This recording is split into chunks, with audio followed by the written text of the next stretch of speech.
Olá! Hoje a gente vai mergulhar num assunto super importante. Como é que funciona a rede de proteção para crianças e adolescentes que estão, assim, em risco ou vulnerabilidade social? Vamos ao exemplo de Caicó, lá no Rio Grande do Norte. Oi, é um tema essencial mesmo. Pois é, a gente recebeu um material bem completo, sabe? Tem um fluxograma que desenha todo o caminho, quem faz o quê, até os contatos lá de Caicó. Bem prático. Que ótimo. Ter isso mapeado ajuda muito. Exato. Então, a ideia aqui é, tipo, desvendar como essa engrenagem toda funciona na vida real, olhando para esse caso. Como é que se nota o problema, quem a gente chama, o que acontece depois. É isso. Vamos abrir essa caixa. Com certeza. E olha, ter sistemas assim, bem estruturados, com um fluxo definido, com cada um sabendo seu papel, como parece ser esse de Caicó, é crucial. Aham. Porque senão a resposta pode demorar, ser toda atrapalhada, Uhum. né? E aí, infelizmente, não funciona. A clareza do processo faz toda a diferença para proteger de verdade. Faz sentido. Então, o começo de tudo é perceber, né? Identificar que tem algum errado com uma criança, um adolescente, que pode ter algum perigo ali, ou uma situação muito frágil. O material que a gente tem detalha bem esses sinais. Sim. Tem, de um lado, o que eles chamam de risco mesmo, né? Tipo, sinais de violência física, psicológica, abuso sexual, ou então negligência, sabe? Falta de cuidado básico com saúde, comida. Isso. Exploração no trabalho, exploração sexual, abandono. São situações graves. Exato. E do outro lado tem a vulnerabilidade social, que é mais o contexto, né? Famílias com laços muito fracos, sem rede de apoio, muito conflito dentro de casa. Aham. Ou a questão socioeconômica pesando, né? Pobreza, desemprego dos pais, tudo isso dificulta garantir os direitos básicos da criança, do adolescente. Entendi. E aí, depois que alguém identifica um desses sinais, qual o próximo passo segundo esse fluxograma de Caicó? Olha, aí vem um ponto-chave. Avaliar a iminência do risco. É tipo uma encruzilhada, sabe? A pergunta é: o perigo é para agora?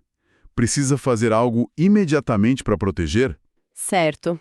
E aí? Bom, se a resposta for sim, o risco é iminente, não dá para esperar, o material diz para acionar na hora os serviços de emergência. Quem seriam esses? O Conselho Tutelar, claro, que é central nisso, mas também a Polícia Militar, pelo 190, né? Especialmente se tiver um crime acontecendo ali, na hora, ou um risco claro para a segurança. Entendi. E óbvio, os serviços de saúde, hospital, SAMU, o 192, se tiver machucado, alguma coisa médica urgente. E se não for um risco iminente? Se for grave, mas não para agora? Ah, aí o caminho é outro. Precisa investigar melhor, sabe? Coletar mais informação, conversar com a família, entender o que está rolando mesmo, documentar tudo direitinho, antes de encaminhar para o lugar certo dentro da rede. Não é uma ação de emergência, mas de análise mais aprofundada. E nesse fluxo todo, o Conselho Tutelar parece ser mesmo a peça central, né? Quase um articulador principal. O material fala bastante deles. Sim, sim. Pela descrição das atribuições, o Conselho Tutelar é um ponto focal muito importante em Caicó. Eles são a porta de entrada principal para receber denúncias, sabe? Aham. Fazem essa primeira triagem para ver a gravidade, registram o caso, podem até aplicar umas medidas de proteção mais simples no começo, tipo uma advertência, um encaminhamento. Certo. E o papel fundamental deles é articular a rede, direcionar o caso para o serviço que tem mais a ver com o problema e ficar de olho, acompanhar se a coisa está andando. Entendi. E depois dessa avaliação, feita pelo conselho ou por outro serviço que viu a situação, como a rede se organiza para dar a resposta? O material mostra que tem caminhos diferentes dependendo do problema, né? Exatamente. O fluxograma e as descrições lá mostram uma lógica bem clara. Depende da natureza da situação.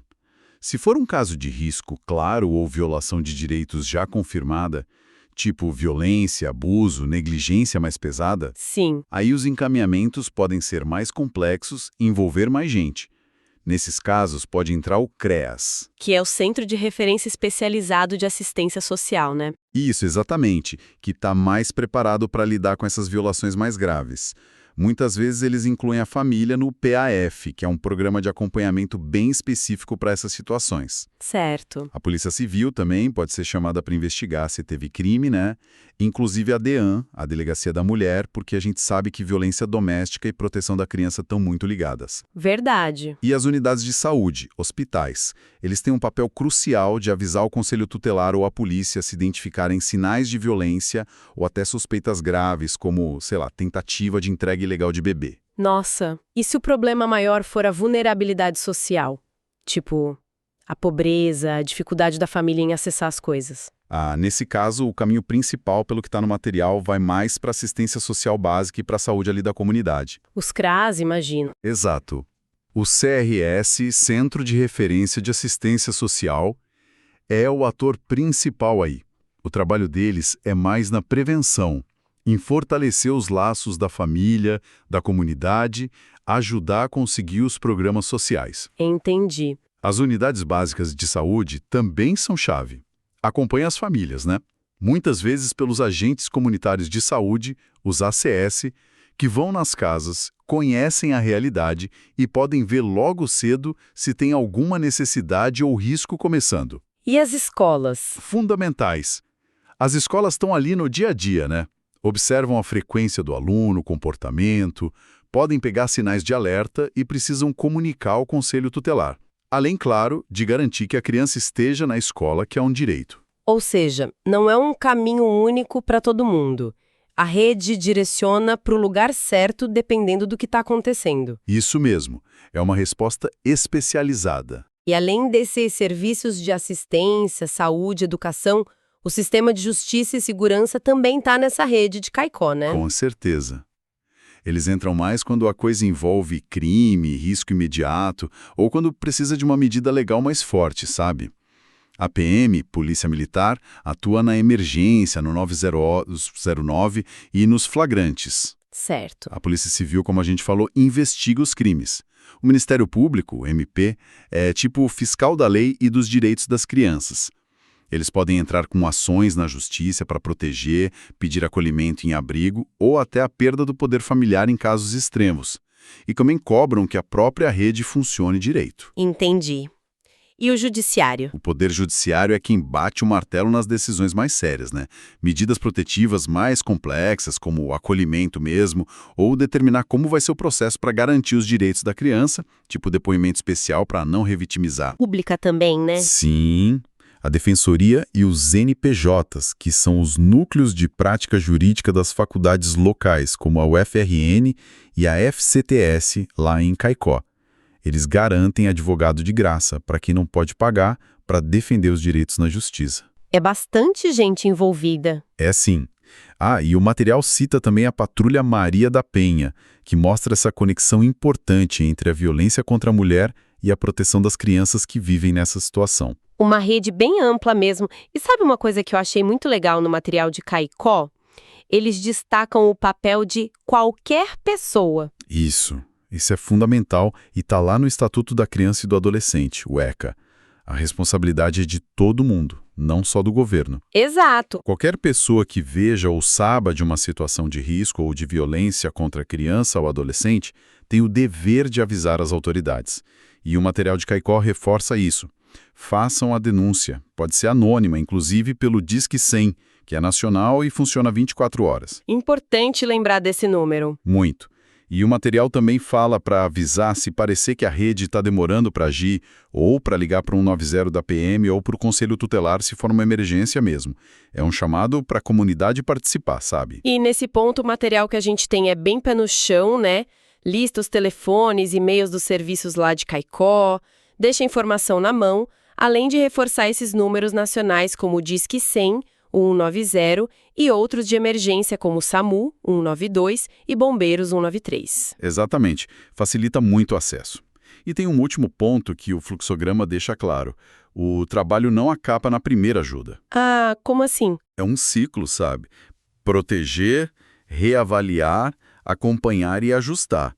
A situação da criança e da família precisa ser olhada de perto. O que foi feito precisa ser reavaliado para ver se está funcionando e ajustado se precisar. Não é uma foto, é um filme. É um processo contínuo. Entendi. Bom, então, para a gente amarrar essa análise do material de Caicó, O que a gente vê é que existe sim uma rede pensada, com um caminho mais ou menos definido para identificar, avaliar e responder aos problemas de risco e vulnerabilidade das crianças e adolescentes. Isso. Tem uma divisão de tarefas, né? Assistência social, saúde, educação, segurança, justiça. Cada um com seu papel. O conselho tutelar ali no meio, tentando conectar as pontas. E uma coisa muito importante, o reconhecimento de que a comunidade, qualquer pessoa, faz parte disso. Exatamente. Ter um sistema assim desenhado, com as funções de cada um mais claras, já é um passo enorme. Claro que é complexo porque os problemas são complexos e variados. Sem dúvida. O grande desafio em qualquer rede assim é fazer todo mundo conversar e trabalhar junto de verdade, né? Essa coordenação entre tantos serviços diferentes.